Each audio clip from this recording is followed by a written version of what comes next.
La unidad de América Latina es un imperativo revolucionario del más puro carácter. Económico, México, 1923. 1. Confieso que no había leído antes de ahora libro alguno, de Manuel Ugarte.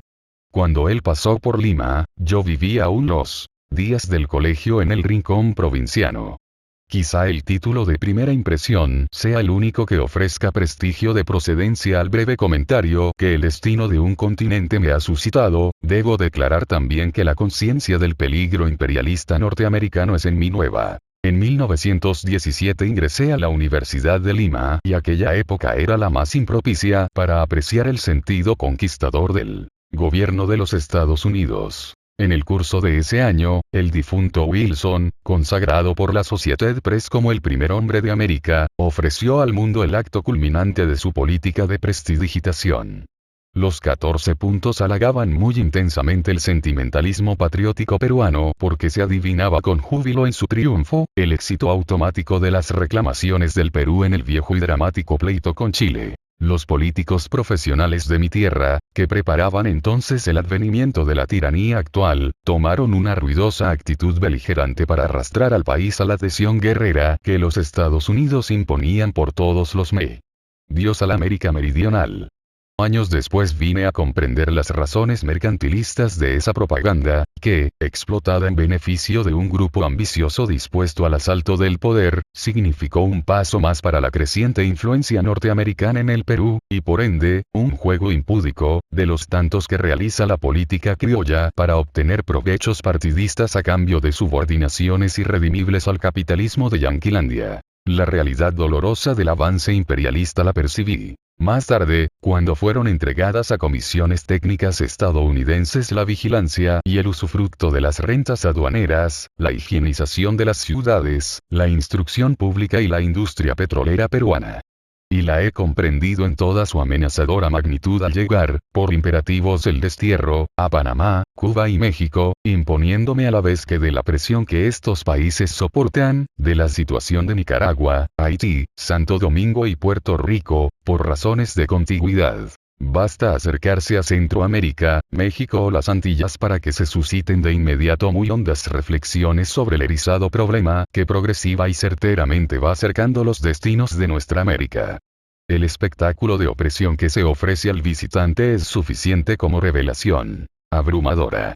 La historia de cada empuje conquistador se escucha hasta en los labios más humildes y la convicción del peligro surge pronta. Es entonces que al meditar en la ignorancia o despreocupación de nuestros pueblos, alejados o distantes de la realidad central e inmediata del problema, no es difícil comprender cuán enorme trascendencia tienen, para la segura y combinadamente varia acción del imperialismo, esas agencias cablegráficas de noticias diarias que cautelosamente brindan a la opinión ingenua de nuestros públicos meridionales, informes cicerones suavizantes, notas de política internacional preñadas de amor panamericano e impresiones dosificadas de la vida de los países de nuestra raza. El último libro de Manuel Ugarte ofrece indudable interés como revelación actual y harto necesaria para los pueblos que, alejados del centro mismo en que se debate la acción sin defensas de los pequeños países que van rindiéndose al ímpetu dominador del imperialismo, desatienden o desconocen los lineamientos de una amenaza definitiva para los destinos latinoamericanos. En mi concepto, el libro contiene informaciones valiosas de muy apreciables experiencias. La primera conclusión demostrativa que se desprende de sus páginas es la muy grave e irrecusable de la complicidad unánime de los gobiernos y diplomacias de nuestros pueblos con el plan de sumisión que Estados Unidos desarrolla, sutilmente calculado y por ejecución sugestiva y tenaz. No se explicaría esta punible aquiescencia del oficialismo de 20 repúblicas sin conocer el modus operandi de la política expansiva yanqui, económica por estirpe y capitalista por arquitectura. Es esta fisonomía, nueva y de relativa originalidad, la que presta singulares ventajas de atenuación al moderno imperialismo, porque crea intereses y al crearlos establece con ellos avanzadas de defensa contra posibles alarmas. Hechas nuestras mentes al sentido histórico de la conquista agresiva militar, no llega fácilmente a la comprensión elemental de las masas el riesgo que implica la lenta captación de la vitalidad productiva de los países débiles, por organizaciones poderosas, sistematizadas, obedientes a un vasto plan de acción y respaldadas en la fuerza. La verdadera característica de originalidad en la política expansiva de Norteamérica radica en una alteración o inversión del procedimiento clásico de conquista. No puede haberla sin la coexistencia de dos factores primordiales: el interés en lo militar. En las conquistas históricas se antepone a acción de este a los beneficios de aquel, la llegada del soldado precede al usufructo del botín por el adueñamiento de los recursos y el seguro dominio de las fuentes de riqueza. Posteriormente, provocando cualquier pretexto, arriba la fuerza en defensa de los intereses de sus conciudadanos. Entonces la conquista es efectiva y perdurable. Las conclusiones que expresa dificultosamente el libro de Ugarte, no son las que sugiere a quien le lea un tanto informa, de la cuestión que trata. Se descubre en el autor una limitación política, harto acentuada, que en las últimas páginas del volumen, agitadas en un vago lirismo, no esconde el vacío de una solución clara, concorde con la conciencia de la época y tendiente no solo a impedir el avance de los dominadores, sino también a extirpar la delincuencia de los cómplices. Mirar el problema del imperialismo simplemente como una amenaza y pretender que la unidad de nuestra América sea un producto más o menos diplomático que pueda constituir valla infranqueable a tan gigantesca fuerza, me parece ingenuo. 2. Si el imperialismo yanqui es de recia médula capitalista, el problema queda involucrado dentro del otro grande e ineludible de la lucha de clases, que tanto preocupa al mundo actual. El carácter de todos los estados burgueses de la Tierra es semejante. Los contextura y mantiene el capitalismo, y esta similitud de organización establece automáticamente una poderosa vinculación de interés económico de clase, que va más allá de las fronteras y de las razas. Repetido está que la solidaridad de las organizaciones internacionalistas proletarias no tienen otro origen que el internacionalismo anterior del capital. Dueño este del poder, no es dable suponer que el sentimiento nacional o patriótico prevalezca sobre las cautivantes imposiciones del interés de clase. El patriotismo no es sino un arma que sirve para mantener más o menos enfocados los núcleos irradiantes de aquella.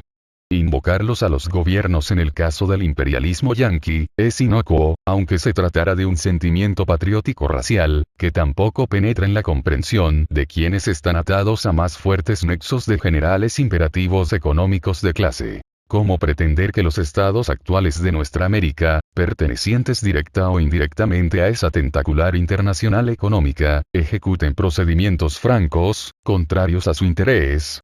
Otra razón fundamental explica la sujeción oficialista latinoamericana a la acción absorbente de los Estados Unidos e insinúa, en mi modesto concepto, el atisbo de una solución. Nuestro capitalismo criollo es en realidad poderoso, juzgado con relación al ambiente económico de los países en que se desarrolla, respondemos afirmativamente.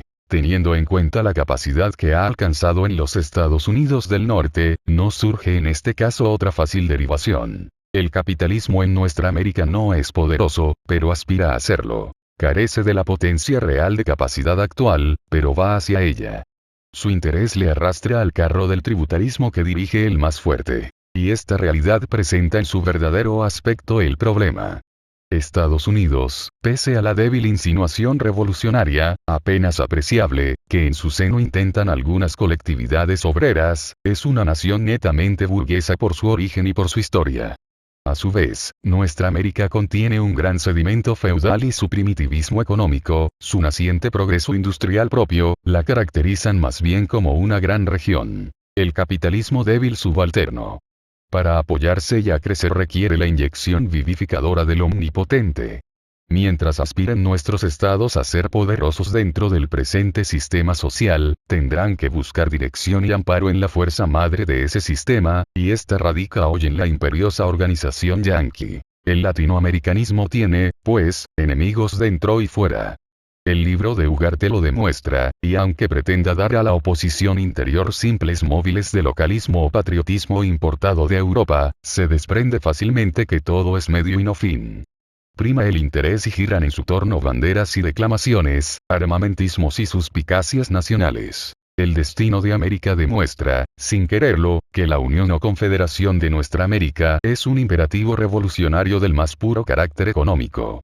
No podrá realizarse por los estados actuales, por las clases dominantes pertenecientes a la internacional del capitalismo. tendrá que ser obra de la acción conjunta de los pueblos, de las clases oprimidas, en defensa de la opresión de fuera y dentro. Si la invocación final del libro tuviera el sentido revolucionario que el problema requiere, habría que aceptarla sin ambajes. Porque es la juventud y solo la juventud que puede escuchar el llamamiento y acometer la obra de destruir fronteras, desintoxicar de patriotismo hostil a los pueblos, destruir la explotación erigida peligrosamente en nuestra América como el mejor campo para los avances del imperialismo. Pero esto no odiarán jamás la diplomacia ni los debe ser una nueva revolución. Nuestra revolución. San Ángel, México, diciembre de 1923.